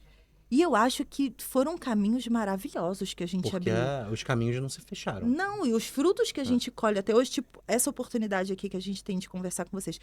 Tudo que a gente colhe por Outlander, Game of Thrones, DOA e todos esses outros conteúdos que lá atrás foram muito viralizados e muito importantes, são caminhos de muito poder, assim, de muita relevância, sabe? pra gente e pra todo mundo que tá ali envolvido nesses caminhos também, de alguma forma. Então, eu acho que isso pra gente é 10 milhões de seguidores. Assim, é o sentimento de 10 milhões de seguidores. Que eu tenho certeza que quem tem 10 milhões de seguidores e tem o seu jatinho e 50 assessores e, tipo, nem escova o dente, porque tem alguém que escova pra eles. Esse sentimento que eles têm de, nossa, eu tenho tudo que eu preciso. É muito o sentimento que a gente tem, assim, com o nosso trabalho. Porque é de muito valor, né? O que a gente construiu. É muito baseado também numa teoria chamada teoria do caos. A teoria do caos que gera o efeito borboleta, né? Que é o bater de asas de uma borboleta pode gerar um tsunami do outro lado do mundo. A partir do momento que você fala sims e nãos, você escolhe qual é a linha da sua vida. Você cria ramificações. Cada escolha que nós fazemos cria ramificações. E foi exatamente o que vocês fizeram quando vocês disseram sim, não só um para o outro, mas para o projeto de vocês. Quando você falou, eu achei legal quando você falou, Panda, que às vezes chega alguém falando com você e você nem lembra o que você falou. Eu fico muito feliz de ver a sua tatuagem, que pelo menos está tatuado em você, o que foi relevante para a minha vida. Da teoria dos 3 olhos, que é extremamente inteligente a forma com que vocês liam de Game of Thrones. E acho que Game of Thrones foi um cenário para vocês conseguirem colocar na internet, colocar para o grande público a forma com que vocês enxergam o entretenimento, a cultura. Sim. E isso foi o mais bonito. Então, eu realmente tô muito... Fiquei emocionada com o que você falou do seu pai, porque me remeteu muito ao meu pai, também perdi meu pai. E, já fico emocionada de novo, então eu te agradeço, porque realmente foi uma catarse muito boa que você falou aí. E é verdade. Então, quando a gente convida alguém, né, Dan, a gente busca pessoas que trabalham como nós. E o nosso trabalho é se preocupar com o outro. É ser relevante para o outro. E o que vocês fazem, vocês são nossos parceiros, de levar felicidade para os outros, levar insight para os outros e fazer com que as pessoas repensem diversas vezes o ponto de vista, não somente o que elas estão enxergando ali na série, no filme, mas da vida delas mesmo. Então, obrigada por apoiar o nosso trabalho como psicólogos, levando um conteúdo tão relevante, né? Eu acho que a gente tem o diamante da temporada, né? Claramente, eles são o diamante da temporada. E eu não sei como agradecer a presença de vocês. A gente ficaria aqui... Assim, de verdade, por mim eu faria uma série com vocês. Série. Uma série sequencial, da gente fazer série e levar assuntos relevantes, assim. A gente invade muito, né, as conversas dos outros. Eu não sei se vocês tinham muitas perguntas, alguma coisa assim, mas a gente tem muito uma tendência de só ir falando mesmo. Não, mas a gente quer muita conversar, coisa. É isso, mas o nosso propósito é esse. Exato. Não é entrevista. Isso vocês falam com os jornalistas, a gente também não é. Tá. A gente queria vocês, não somente o canal de vocês, mas a gente queria vocês. Então, o Gustavo e a Cris, a gente queria vocês aqui. E é muito feliz que vocês sejam Cris e Panda, mas a gente queria vocês. Admiração por vocês, é o que a gente estava falando. Demais. Tem fãs aqui e realmente estou muito lisonjeada de vocês estarem aqui com a gente hoje e que presente. Gente, e foi transformador. Tudo é transformador. O quanto que isso é rico para nossa vida, né? Eu acho que o quanto que agrega a gente ter esses momentos também, né? Não, e pra gente também, assim, de ter resgates, né, de momentos e pensamentos e memórias nossas que, ainda mais agora, né, a memória já foi pro brejo. Já. Embora. Você já chamou pernilongo de brigadeiro? Minha esposa falou isso. Ela chamou uma vez um pernilongo de brigadeiro. Eu falei assim, por quê? Porque é ela que engravidou, né? Então ela confundia pernilongo com brigadeiro. Eu falei, por quê? Mas só nada perdeu ali. Nossa, o cérebro vai muito embora, é muito triste. E eu sempre tive... É muito triste mesmo, porque eu sempre tive uma memória muito boa, né? E é isso. Acabou.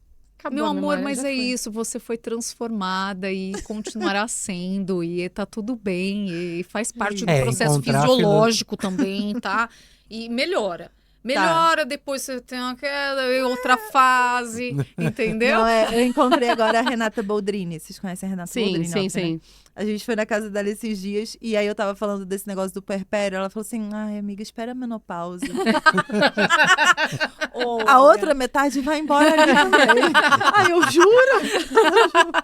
Aí você só tá de corpo presente. Já vai fumando, Mas aí é quando, tipo, a Ingrid Guimarães vai fazer os filmes dela muito loucos em Nova York. Ela falou, é essa etapa, entendeu? Que você já tá... Maravilhoso! Ai, gente, nada mais me trava, é isso. Acabou aqui. Aí eu falei, então tá bom. Então tem mais projetos para depois da menopausa. Não, sem sombra de dúvidas. Muito divertidos, inclusive. Ela falou que são os mais divertidos. Sem sombra de dúvida, você vai esquecer. Agora eu vou fazer uma última pergunta, nerd, que eu preciso fazer. Agora é a fã nerd. Tem que ser. Eu queria saber de vocês dois, qual que é a saga que vocês mais gostam? Qual que é a saga que você mais gosta? Nossa, seja de cinema ou de livro, enfim. E você também, Cris. Tem alguma que... Eu tenho Harry Potter, né? Não sei se vocês já repararam aqui. Harry Potter, Marvel, enfim. Mas e vocês? Porque vocês navegam, né? Cara, assim... Muitos. Mas... Sem sombra de dúvida, Star Wars me move, assim... Sempre as discussões, a literatura. Tem muito livro, muita história, é muita reflexão. Muita riqueza. Porque deixou de ser uma historinha sobre a guerra do espaço, sabe? É sempre o oprimido na sombra do opressor. É sempre dois lados de uma força que é uma única força, né? E é bonito essa poesia que a gente que está do lado de cá fica construindo por gostar, por ser fascinado por isso. Star Wars é imbatível. É um norte, assim. E é interessante porque o oprimido tende a se tornar um opressor, né? O tempo todo. E como que os Jedi lidam com isso. É uma religião. Eu acho o Yoda muito mais opressor do que o Darth Vader. Yoda. Eu gente, gosto aquele do treinamento ali, pelo amor de Deus. Eu acho opressor. Yoda, ele é bem rígido mesmo, né? Ele é um Darth super ego Vader, rígido. Gente, vocês que lutem, aprendam e sai, diva. O Yoda não. O Yoda não, fica ali, vai de novo. Eu adoro o Kylo Ren. Eu adoro o Kylo Ren. Ele é muito legal, eu né? Gosto do Kylo Tadinho, Ren. Sofredor, mas muito legal. Eu gosto do Kylo Ren. Ele é legal. Eu acho estranho as pessoas não gostarem do Kylo Ren. Eu também. Ele é emo, né? Ele tem um negócio meio... Não gostavam do Anakin Ouvindo Evanescence. em 2010. Não odiavam o Anakin. Hoje amam o Anakin. Nossa, icônico. Então a gente espera 10 anos, daqui a pouco amar. Ver o que vai mudar. Só dá tempo ao tempo. É saga de cinema? Ou Pode ser literária. O que brilha seu olho? Eu não consigo escolher, né? Porque eu sou assim. Mas eu acho que romance, assim. Hoje, muito Bridgerton, né? Eu acho que é uma história... E é isso. Bridgerton porque me conecta muito a Jane Austen. E aí eu acho que a gente tá entrando agora de novo numa onda de Jane Austen, que vem aí muita adaptação dela a partir desse ano. E aí talvez eu consiga estar um pouquinho mais próxima, assim, de onde eu realmente amo o romance de época. Porque é isso, né? A Jane Austen não escreveu romance de época, ela escreveu histórias. Na época da Não era romance, né? Porque ela era mais crítica social do que romance em si. Os casamentos só estavam acontecendo ali. Porque ela só estava olhando a sociedade e julgando todo mundo, porque ela tinha esse lugar de privilégio de poder julgar. Porque ela era classe média. Classe média é muito lugar de privilégio, né? De você poder olhar para cima, olhar para baixo e ficar, olha como todo mundo tá errado. A Penélope aí, né? Exato. Então, eu acho que a Jane Austen era muito essa pessoa ali na sociedade dela e eu amo as histórias dela por isso. E aí eu acabo gostando de Julia Quinn, porque Julia Quinn é fã de Jane Austen, então ela tenta se guiar um pouquinho, mas não consegue. Porque ela precisa entregar o romance com, né, muita intensidade. Que eu amo também. Mas é isso, assim, eu acho que Bridgerton nesse também, momento... né? Na sua vida. E aí essa temporada agora... Eu sei que é a última pergunta, mas... Não, vai. Eu não consigo entregar só uma frase, né? Justifique sua resposta. Aí eu olho 3 linhas. É um TED Talk. Não, mas, olha, parênteses muito aleatório. Na escola eu sofria com isso. Porque quando eu tinha, tipo, 15 3 linhas e assim, justifique sua resposta, eu ficava... Eu escrevia... Vire a página, fazendo professor. Eu era essa pessoa. Mas... nessa temporada de Bridgerton, eu fiz esse teste, que era uma coisa que eu não tinha tanta coragem, porque é isso, a internet oprime muito também as ideias que a gente tem por conta de formatos. Mas eu falei pra ele, nessa temporada de Bridgerton, agora que já tá tudo entregue, eu tive um filho, não devo mais nada a ninguém. Foda-se. É isso. Eu vou fazer o conteúdo de Bridgerton que eu sempre quis. Que era, vamos falar de vida real enquanto a gente fala de Bridgerton. E aí eu trouxe o salário de todo mundo da época regencial, O valor dos vestidos. O valor dos vestidos. Ah, o Visconde, de quanto ele ganha? Por que a Daphne não aparece quase? O que o marido dela faz que faz com que ela não apareça? Porque eles estão numa classe social muito diferente da própria família. E aí eu vim trazendo o que a Jane Austen fazia nos livros dela. Nossa. Eu vim trazendo esses complementos de vida real, Ai, entendeu? Sensacional. E dando valor às coisas, e dando realmente uma profundidade ali numa história que as pessoas falam, mas por que os Mondrian são importantes? Tipo, eles nem estão no livro. Não, eles são importantes porque eles são uma família que está em ascensão social. E não existe isso em Bridgerton. Porque em Bridgerton você tem literalmente os Bridgertons, que já são da alta sociedade. Já é uma família respeitada. E é a Shonda, né? A Shonda vai entregar só a galera branca sendo maravilhosa? Não vai, né? E aí ela traz a questão social, do tipo, como é uma família negra que acabou de ganhar um título de alta sociedade, entrando na nobreza. Isso existiu na era regencial. E não se fala sobre isso, né? Então, eles trazem essa história para contextualizar aquela sociedade como ela era preconceituosa e, ao mesmo tempo, feita de imagem, assim. Se você performa bem, você é bem aceito. E aí eu vim trazendo esse conteúdo dessa vez. E foi muito legal. Por quê? O fandom está se tornando muito tóxico por conta de mudanças do livro. Mas eu consegui me conectar com todo mundo de novo porque eu não estava muito hiperfocada nisso, sabe? Eu estava ampliando aquele universo de uma forma que estava dando uma vendo profundidade sentido. diferente, né? E que as pessoas começaram a ver sentido. Então eu acho que Bridgerton, por isso, nesse momento, porque é a história que me permite ir por esse caminho que lá atrás a gente foi com Game of Thrones. De conseguir realmente, assim, mergulhar. Num lugar que as pessoas se interessem para além da obra, sabe? Eu estava conversando com vocês que a gente se conheceu em 2008 no trabalho. Sim. E que nossos amigos de trabalho não paravam para ouvir quando a Cris falava, mas eu tinha um apreço muito grande por parar para ouvir. Hoje eu vejo que o nosso trabalho o meu, pelo menos, o meu lado, é ajudar a fazer com que pessoas ouçam esse talento que é falar sobre as coisas. Porque eu me sinto bem-sucedido em continuar ouvindo. É muito bonito como ela enxerga o mundo. E aí, eu acho que é isso. E esse carinho que você tem, que você falou, nossa, você tá vendo? É muito legal. E ela não vê esse ponto. Porque existe um brilho além quando ela fala algo que vem de dentro, sabe? Uma perspectiva que a Jane Austen tinha e que as mulheres precisam ter hoje e que mais na frente provavelmente vão precisar também. E eu aqui do meu lado, é bonito demais ver que eu estou acompanhando alguém que está à frente do seu tempo, sabe? E pra mim é muito visível isso.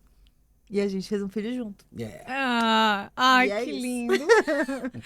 Que eu espero que seja gente hoje. Existem homens assim. Existem. A gente tem esperança. Meninas, existem pouquíssimas. Vocês gente. Estão no mapa da fome. Sim, tá? Mulher solteira, hétero, está no mapa da fome. Não, e o Panda fala, né? Que ele é um homem branco, hétero, louro, dos olhos verdes. Eu fico, gente, tudo que a gente bota naquele do tipo, eu odeio já por princípio, né? Pra existir em sociedade, eu odeio isso aqui. O hétero top. Eu falo, você realmente fã de Star Wars, tipo, mais clichê possível. Tem blusa da Marvel, sabe? Aquela coisa assim. Mas eu falo pra ele assim, tipo, você traz uma esperança mesmo, assim, sabe? Não só pra mim, óbvio que traz pra mim todos os dias, mas eu acho que pela empatia de ouvir mesmo. Um homem que sabe ouvir, né? É raro. É interessante. Eu sempre falo, né? Nós, mães de meninos. Falei isso na outra temporada. Nós temos uma responsabilidade. Nós, mães de meninos. Mães de meninos, temos uma responsabilidade muito grande, né? Pais de meninos. De criar um homem muito similar a você.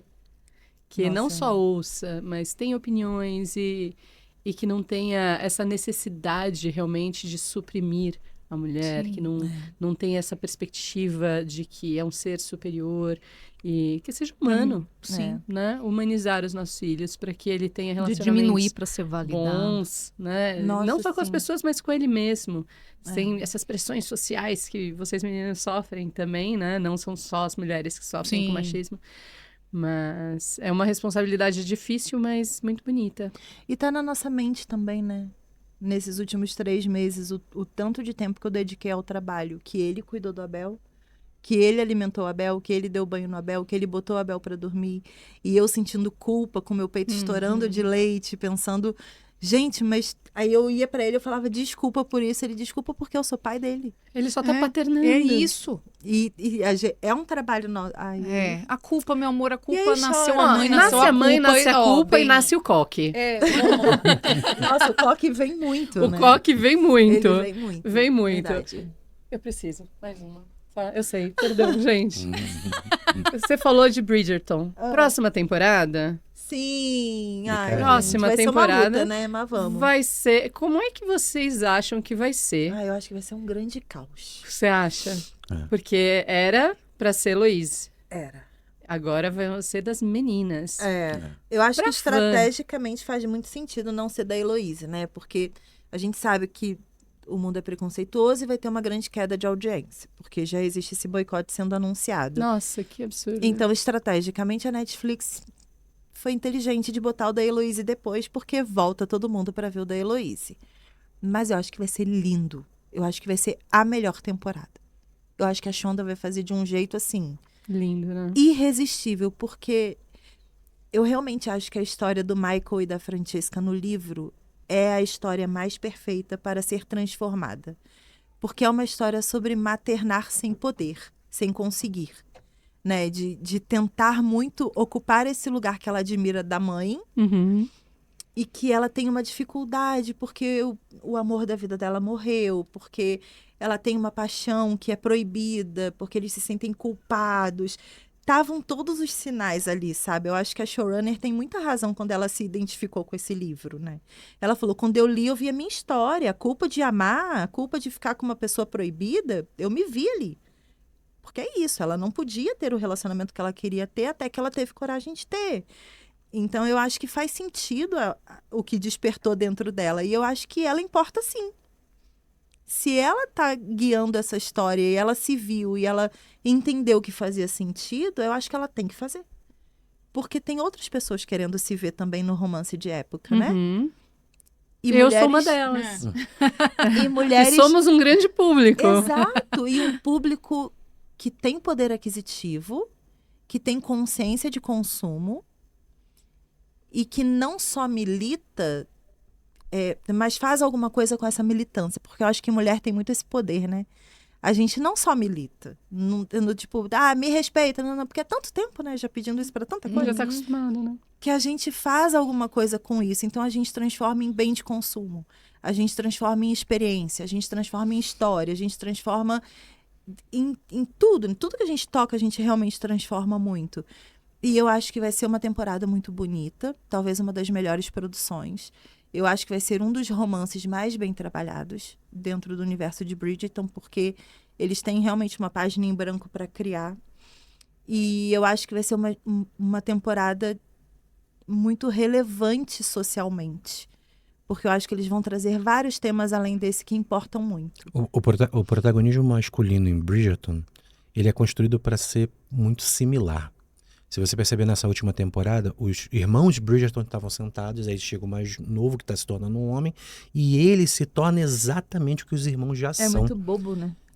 E aí são crianções, são bobos, e os conflitos deles não são sobre eles, são sobre, na maioria das vezes, as mães, as irmãs, as mulheres que eles expectativas sociais, né? E aí eles se transformam, por quê? Porque você olhar essas personagens femininas de uma forma mais cuidadosa, mais carinhosa, é o que realmente faz você caminhar, você se tornar alguém.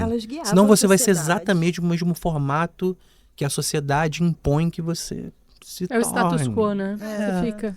E aí agora uma temporada que une duas mulheres e que vai ao encontro, tipo, o que elas vão fazer? Elas vão se esconder? Como que elas vão viver como a família delas vai esse relacionamento. Tipo, isso eu acho que é muito bonito, por quê? Porque a gente ainda passa pelos mesmos problemas. Eu achei muito engraçado.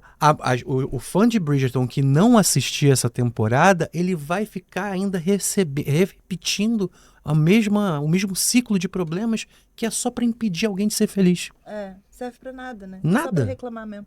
Mas eu achei engraçado um comentário que eu recebi falando assim: faz muito sentido mesmo, porque é um romance que acontece lá nas Highlands, né? Na Escócia, longe da sociedade e tal. Então faz sentido, né? Porque elas vão viver lá no castelo, isoladas e tudo. Tipo, muito um negócio na meio... caverna. Um negócio meio Conde Drácula, sabe? Não, ninguém vai lá porque tem lésbicas lá naquele castelo. Sabe esse negócio? Tipo, meio assim. É meio isso. E aí a Jess Burlow, a primeira coisa que ela anunciou foi: vai ser em Londres, não vai ser na Escócia. Maravilhosa. E aí tá todo mundo assim, como vai acontecer? Lésbicas em Londres. Naquela época, a curiosidade exato. vai... Todo Exato. mundo que vai falar que não vai assistir, vai assistir. Com Sem certeza. sombra de dúvidas. Com certeza. Né? A fofoca vai acontecer. As pessoas, eu vou assistir pulando. Vai. Tá bom. Vai sim, com A certeza. Jess Burlow vai botar Cansa, easter né? egg. Pô, Toda cena vai a gente sair tem que uma comprar um biqueira do sofá teto. confortável pra assistir, mas a pessoa vai assistir pulando, né? Não dá. Cansa. Ai, entendi. Tadinho. Entendi a piada. Mas é isso, assim, eu acho que vai ser maravilhosa, eu acho que vai ser uma audiência incrível, e eu acho que a Jess Burlow, ela tem que fazer o que faz ela feliz. Porque se eu tivesse showrunner de Bridgerton, eu ia estar fazendo também o que me faz feliz, por exemplo. Você não vai fazer se você é dono do negócio e fã? Lógico, óbvio. sim. Você quer se fazer feliz também. Então é isso. Eu acho que ela sabe aonde ela tá indo, e ela tá indo muito certa. É isso. Muito bem. Eu prometo que eu finalizei. Gente, né, 10 de amiga, 10. pra você. Parabéns. Gente, obrigada gente, mesmo. muito obrigada. A gente que Olha, agradece. que delícia. Muito obrigada mesmo. A gente sabe que o tempo de vocês é super Sim, a apertado. gente tá... Sim. Foi uma honra mesmo receber vocês. Obrigada, do fundo do coração. A gente que agradece Muito mais muito. sucesso sempre. Pra todos nós. Muito sucesso. Gente, obrigada. Gente, por ter obrigada. acompanhado esse presente de aniversário que eu ganhei.